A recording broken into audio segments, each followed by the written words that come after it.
प्यारे विद्यार्थियों, आज से हम IE इरोडो के क्वेश्चंस को भी सीरीज में लेके आ रहे हैं, जिसे लगातार सॉल्व करेंगे हम 1-2 महीने के अंदर। तो आज हम शुरुआत कर रहे हैं इसके पहले क्वेश्चन से, और ये पहला क्वेश्चन इतना स्पेशल है कि बहुत कम बच्चे ही इसको फर्स्ट अटैम्प्ट में कर पाते हैं। इवन मैं भी जब स्टूडेंट रहा था तो मुझसे भी फर्स्ट अटैम्प्ट में क्वेश्चन सॉल्व नहीं हुआ था। क्वेश्चन आप पढ़िए, और फॉर्मूले बहुत, कंसेप्ट बहुत डेप्थ में नहीं है, बस एलिमिनेशन और वेरिएबल्स को कैसे हैंडल करना है, ये खेल है इस क्वेश्चन में। और पहले आप इस क्वेश्चन को पढ़ के वीडियो पॉज करें और ट्राई करें। क्वेश्चन हुआ नहीं आप सिर्फ फर्स्ट अटैम्प्ट में, और कमेंट बॉक्स में बताना जरूर कहाँ तक पहुँच पाए थे आप इस क्वेश्चन के कहाँ तक, कौन से स्टेप तक पहुँच पाए, कैसे सोचा, ये सारी बात आप इस क्वेश्चन के बारे में जरूर कमेंट बॉक्स में लिखना, ठीक है। A motor boat going downstream overcame a raft at point A. मतलब एक मोटर बोट जा रही है और उसने एक राफ्ट को ओवरकेम करा है, मतलब ओवरटेक कर लिया। राफ्ट मतलब लकड़ी का टुकड़ा तैर रहा है पानी के साथ। Tau equal to 60 minute later, 1 घंटे के बाद it turn back, boat back हुई है। And after some time pass the raft at a distance L equal to 6 kilometre from point A. Find the flow velocity, assume that duty of the engine to be constant. Duty of the engine मतलब उसकी velocity constant है, ठीक है। अच्छा, आप एक बात बताओ, अगर कोई चीज़ पानी में आप डाल देते हो तो नदी अगर बह रही है और वो पैसिव ऑब्जेक्ट है, लकड़ी वगैरह कुछ, तो उसका जो स्पीड होगी वो पानी की स्पीड के बराबर होगी नहीं, फ्लो के, है ना। फ्लो की स्पीड के बराबर होगी इसकी स्पीड। तो जो रिवर की फ्लो है की स्पीड है वही राफ्ट की स्पीड होगी। ये बोट है, ठीक है। t इक्वल टू 0 पे हमने इसको मान लिया कि ये बोट यहाँ से चली।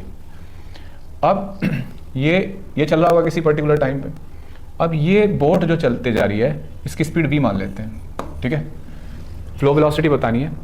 तो जब ये यहाँ तक पहुँचे, ये पॉइंट A है, अब ये यहाँ तक पहुँच गया बच्चों। t equal to tau, that is 60 minute, ठीक है। 60 मिनट यानी कि 1 आवर यहाँ तक पहुँचा। तब इसने वापस चलना शुरू कर दिया, और जब ये वापस आया तो जब तक जहाँ ये पहुँचा, ये यहाँ से L डिस्टेंस 6 किलोमीटर दूर आ चुका था। बोट यहाँ आ रही है वापस, ठीक है, इधर की तरफ, और ये यहाँ तक, तब तक इस जगह तक आ चुका था, ठीक है। वापस जर्नी में पहले तो बोट सीधे गई यहाँ तक, और फिर वापस जर्नी ये है बोट की। हमसे पूछा जा रहा है find the flow velocity, velocity of flow क्या रही होगी। अब इस क्वेश्चन में मजेदार बात है, 2 वेरिएबल दे रखे हैं, हम 2 वैल्यू दे रखी है, ये डिस्टेंस और एक वो जितनी देर बाद पीछे आया। इसमें सब आपको ना फ्लो की वेलोसिटी पता है ना रिवर की, 2 अननोन ये हुए, और टाइम का भी अंदाजा नहीं है कहाँ पहुँचा होगा, यानी कि 3 वेरिएबल का सवाल लगता है ये, ठीक है। तो 3 वेरिएबल के लिए 3 इक्वेशन होनी चाहिए। आपने शायद बनाई भी हो, 2 बनाई हो, 1 बनाई हो। अब यही चीज़ देखनी है कि इसको कैसे एलिमिनेट करते हैं वेरिएबल्स को। सबसे पहले एक बात सोचो आप, ये यहाँ से यहाँ तक गया, ठीक है। यहाँ से यहाँ तक जाने में 6 किलोमीटर है राफ्ट को, जो टाइम लगा, ठीक है।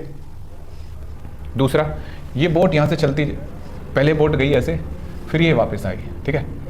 तो जो टोटल जर्नी है इसकी, जो टोटल टाइम है राफ्ट को यहाँ से यहाँ तक जाने का, वो टोटल टाइम कितना है। मान लो जब यहाँ से t इक्वल टू टॉ से चला और ये वापस आया, तो यहाँ टाइम होगा t equal to T dash plus tau. T dash कौन सा टाइम है, उसका यहाँ से यहाँ तक आने का टाइम, यानी कि राफ्ट के जो चलने का टोटल टाइम है वो ये है। जब तो आगे मिला इसको, यहाँ राफ्ट यहाँ पहुँच चुका है, तो इसका मतलब राफ्ट के चलने का टाइम ये है। तो वो इतनी देर में कितना चला, 6 किलोमीटर। तो velocity of raft into time, भाई यहाँ एक ही फॉर्मूला चलेगा इस पूरे क्वेश्चन में, speed equal to distance upon time.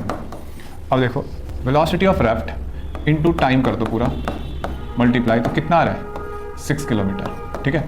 ये किलोमीटर पर आवर में कैलकुलेट करेंगे स्पीड, और टाइम को भी हम 1 आवर मान के चलेंगे इसको, ठीक है। तो ये किसके लिए लिखा मैंने, फॉर राफ्ट। राफ्ट की जर्नी देखी हमने, ठीक है। अब बोट की जर्नी देखो। बोट ने जो टोटल डिस्टेंस ट्रैवल करी है, पहले जाने में और फिर आने में, ठीक है। बोट यहाँ से यहाँ तक गई और फिर वापस आई। ये जर्नी का जो डिफरेंस है वो 6 किलोमीटर है, यानी कि for boat distance in forward direction minus distance in backward direction, वो कितनी है, 6 kilometre.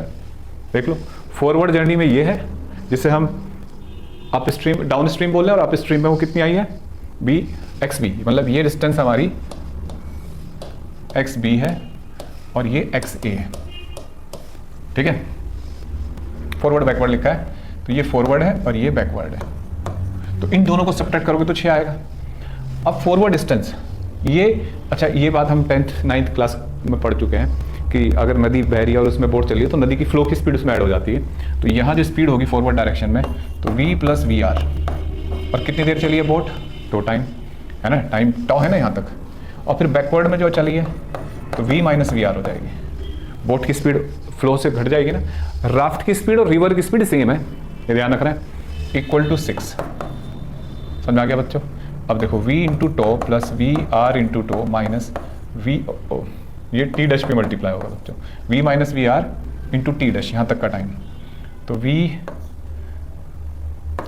Into T dash minus V R T dash. अब देखो v into tau V R tau minus